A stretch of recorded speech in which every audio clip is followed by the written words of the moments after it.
Well, well, look who's ready to reclaim their space.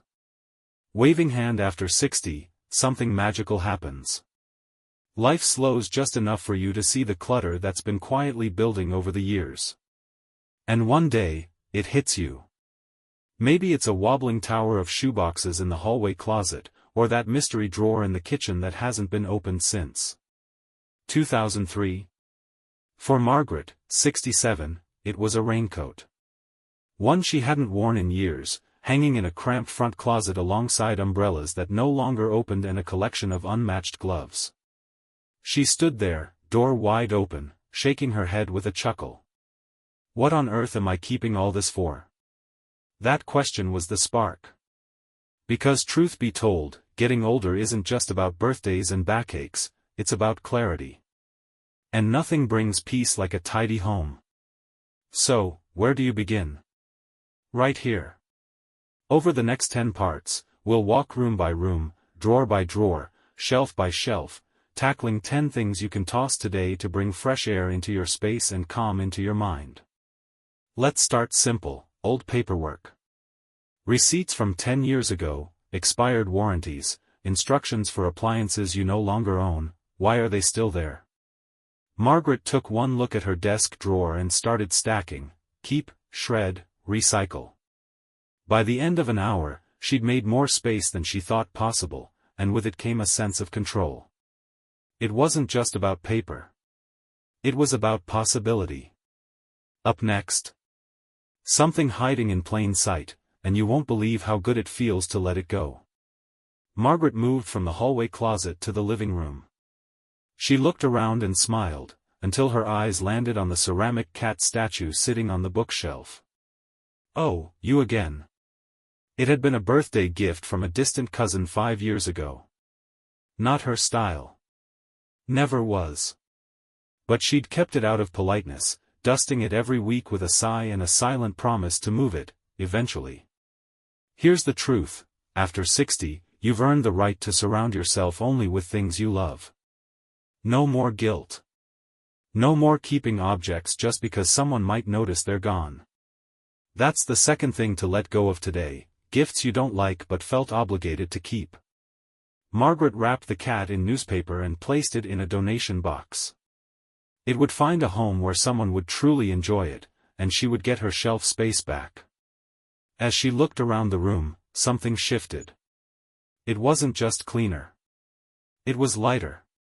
Letting go of guilt was just as satisfying as letting go of clutter. Next up, something that's been quietly multiplying in your home, and probably hiding in a kitchen drawer near you. After the bookshelf, Margaret wandered into the kitchen. She was feeling good, lighter, freer, and ready for the next round. Then she opened the drawer under the counter. Clatter. Clunk. A cascade of plastic lids and mismatched containers came tumbling out like a mini avalanche.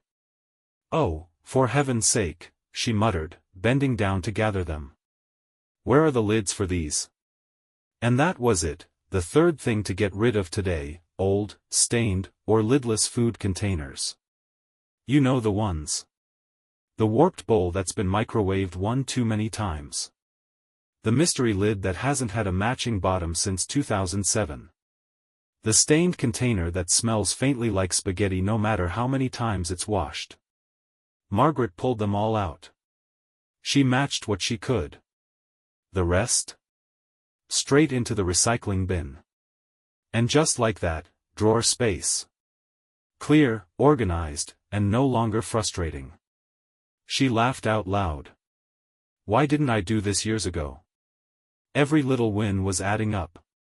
Less stuff, less stress. And next, Margaret was headed to the bathroom, where something sneaky had been hiding for decades. Margaret stood in the hallway with her hands on her hips, surveying her next destination, the bathroom. A small room, sure, but one that held more secrets than any other place in the house. She stepped in and opened the mirrored cabinet above the sink, half expecting something to jump out. Nothing did. But what greeted her was just as unsettling. Rows of pill bottles, some faded with age. Half-used ointments. Travel-sized lotions from hotels she didn't even remember staying at. Tiny perfume samples from department stores. A crusty tube of something labeled anti-itch, expiration date. Long gone. She blinked. Why in the world do I still have this? That brings us to the fourth thing to get rid of today: expired medication and ancient personal care products. It sounds simple, until you realize how long some of it has been sitting there. Pain relievers from 10 years ago. Eye drops with labels rubbed off. A bottle of cough syrup with a cap so sticky she had to run it under warm water just to open it. Margaret pulled up a small trash bin and got to work. First, she made a pile of expired items. She carefully read labels, looking for expiration dates, and anything older than a few years went into the toss pile. She also discovered duplicates: 3 bottles of aspirin, all half empty. 2 tubes of the same cold sore cream. 5 razors still in their packages. A jar of face cream she had never even opened. It made her pause. This stuff isn't just clutter, it's forgotten money. There it was again, that realization that hit every time she cleared a space. These weren't just objects.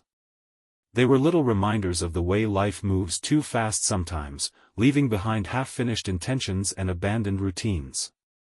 She kept going. The next shelf held old hair products, sprays and mousses she hadn't used since the early 2000s. The designs on the bottles alone were enough to make her laugh. I'm pretty sure this one came with a free scrunchie.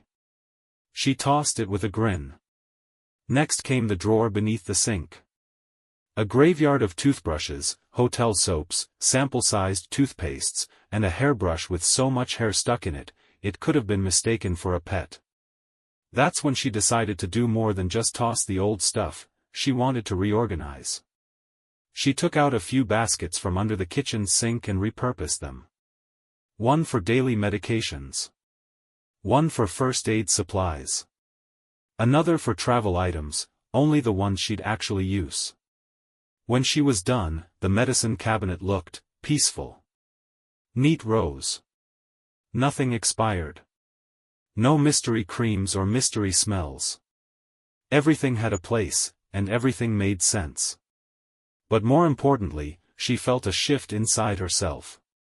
Something about organizing her bathroom gave her a sense of control. Of clarity. It wasn't just about the clutter, it was about the quiet that followed once it was gone. She sat on the edge of the bathtub for a moment, just breathing. It was funny, this wasn't how she expected to spend her afternoon. But here she was, proud of a clean cabinet, proud of herself. And yet, even as she celebrated the win, she knew what was coming next. The bedroom. Specifically, the closet. A place where memories hung on hangers and shoes whispered stories from years gone by. But Margaret was ready. "Let's do this," she said, standing up with new determination. "If I can survive expired toothpaste and 15-year-old foot cream, I can survive anything." She walked out of the bathroom with the empty trash bin in her hand and a full heart in her chest. Cleaning out wasn't just about tidying up. It was about letting go of what no longer served her, and making space for what could. The house was starting to feel different. Lighter. Brighter. More, hers. And with that, she opened her bedroom door and took a deep breath. Margaret stood at the threshold of her bedroom, eyeing the large oak wardrobe in the corner. It had been her faithful storage companion for decades, housing work attire, formal wear, seasonal outfits, and, well, a lot of maybes. Maybe she'd wear that again. Maybe it would come back in style. Maybe it would fit next year. She approached slowly, the way one might approach an old friend they hadn't spoken to in years. She pulled open the doors. The scent of fabric softener, cedarwood, and thyme greeted her instantly. There they were, rows of clothes, some crisp and untouched, others faded from too many washes or none at all. Hangers strained under the weight of clothes from another era. The shoulder pads. The sequins. The business suits from her career days. The skinny jeans she'd sworn she'd fit into again. The dresses for events that hadn't happened in years.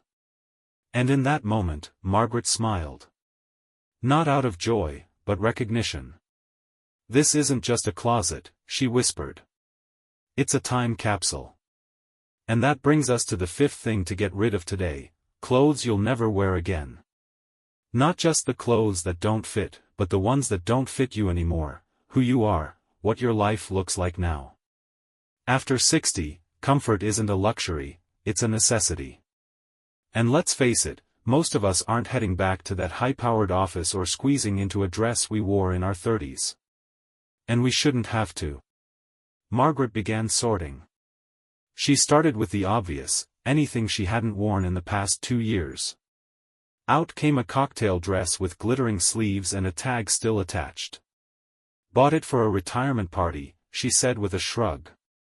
But I retired in sweatpants, and that was just fine. Next came the shoes. A pair of pumps she wore to weddings. Heels she could barely stand in for 5 minutes now. A pair of loafers that had served her well through a decade of work, but had long since flattened out like pancakes. Into the donation bag they went. She kept a small pile of things that still sparked joy: a soft cardigan, a comfortable pair of jeans, her favorite walking shoes. The things that fit her life now. It wasn't all easy. She found a blouse she wore to her daughter's graduation. A scarf her husband gave her before their anniversary trip to Maine. A blazer from the day she gave her final presentation before retiring. Memories came flooding back. Good ones. But she reminded herself, those moments live in her heart, not in her closet. One by one, she thanked the pieces that had once served her, and let them go. Not into the trash, but into a bag for donation. Maybe someone else could wear them to create their own memories. She paused at a particular garment bag in the back of the closet. It was dusty, zipped shut, and heavy. She unzipped it and uncovered her wedding dress. Time froze for a moment. The fabric was still lovely, the lace still delicate, but the dress had yellowed with age. She held it for a long time, running her hand over the bodice. Her wedding day came rushing back, her father walking her down the aisle, the way her husband had looked at her, the way her heart had pounded like a drum in her chest. Could she part with it? No, not today. And that was okay. Some things aren't meant to be tossed just because they haven't been worn. Some things are meant to be kept, for the heart, not the hanger. She laid the dress gently back into the garment bag and placed it on the top shelf with care. As she finished sorting, her closet transformed. There was space. Hangers moved freely. Shoes lined up neatly. Everything that remained was wearable, loved, and useful. And standing there, in front of her lighter, airier closet, Margaret felt something she hadn't felt in a long time. Pride. Not because of how it looked, but because of what it meant. She had made room. Not just for clothes, but for the next season of her life. A season that was hers to define. Letting go of the somedays made space for the todays. And just as she was admiring the result, she glanced at her nightstand. Inside it? A drawer. One she hadn't opened in weeks. Or was it months? Oh boy, she muttered, already knowing what awaited her. Because next up on the list? A sneaky little category hiding in nightstands, dressers, junk drawers, and coffee tables across the country. And it was going to take more than a garbage bag to sort out. Margaret opened the drawer in her nightstand and sighed. There it was, a web of old phone chargers, tangled earbuds, long-dead flip phones, remote controls to who knows what, and USB sticks with mysterious labels like, Pix 2012. It was a drawer of tech that time forgot. That brings us to the sixth thing to get rid of: outdated electronics and tangled cords that no longer serve a purpose. She sat on the edge of her bed, pulling each item out one by one. A phone charger for a model she hadn't owned in a decade. A cracked Kindle she meant to fix. A drawer full of, maybe someday, tech. But the truth was, someday never came. She tested cords, matched chargers with devices, and made a pile for recycling. It felt good. Like decluttering a part of her mental load. Margaret laughed as she held up a pager. Why on earth did I keep this? That's the thing, tech evolves. Life moves forward. And when we clear the old, we make room for simplicity. Margaret turned her attention to the linen closet. She braced herself. Stacks of mismatched towels. Faded sheets. Pillowcases with no partners. A queen-sized comforter for a bed she no longer owned. And more than a few, just-in-case, blankets that hadn't seen daylight since the early 90s. The seventh thing to let go of, old linens and towels that are no longer in use or in good shape. She made 3 piles: keep, donate, and repurpose. The nicest extras would go to the local animal shelter. Worn-out towels could become cleaning rags. And the rest? Out the door. Suddenly, the linen closet had breathing room. And when she opened it the next morning, she didn't feel overwhelmed. She felt organized. And that's a feeling worth keeping. Next came the shelves. Margaret stood in the living room, eyes scanning her display cabinet.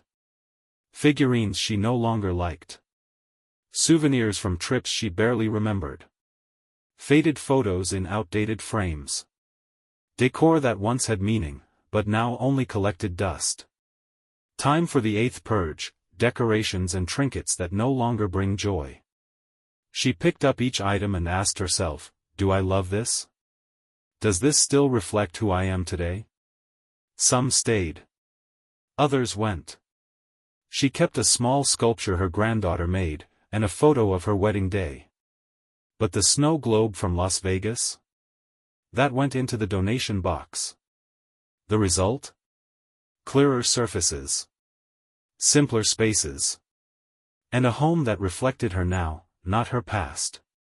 Margaret had always been a reader. But even she had to admit, her bookshelf had become a bit much. There were paperbacks with cracked spines, cookbooks she never opened, and instruction manuals for gadgets she no longer owned. Not to mention the pile of old magazines taking up space, just in case she needed a recipe or article. 9th on the list, books, magazines, and manuals you'll never read again. She kept her favorites, the ones she'd read again or wanted to pass on to her grandchildren. A few cookbooks with handwritten notes stayed, too. But the rest? Donated to a local library or recycled. Now, the bookshelf wasn't just neat. It was meaningful. Every title was there for a reason. At last, Margaret came to the attic. Or, as she called it, the land of good intentions. Boxes labeled craft supplies, yard sale, and miscellaneous sat untouched. A treadmill she hadn't used in years. An old sewing machine. Piles of maybe someday projects waiting to be loved or let go. The final thing to get rid of, anything you've been saving for someday that never comes. Margaret stood in the attic with a smile. She knew this wasn't just about clutter, it was about facing the life she was actually living. She kept what she truly wanted to use and gave the rest a chance to bless someone else. And when she came back down, the air felt lighter. So did she. In the days that followed, Margaret moved with more ease. Her home didn't feel crowded. It felt calm. Each drawer, shelf, and room made sense. No more mystery piles. No more guilty gifts or what-ifs. Just space. And peace. She didn't need a bigger house. She needed less stuff. And now, at 67, her home felt more like a reflection of who she was today, not who she used to be. Getting your house in order after 60 isn't about clearing space for others. It's about clearing space for yourself. Because the best years? They need room to bloom.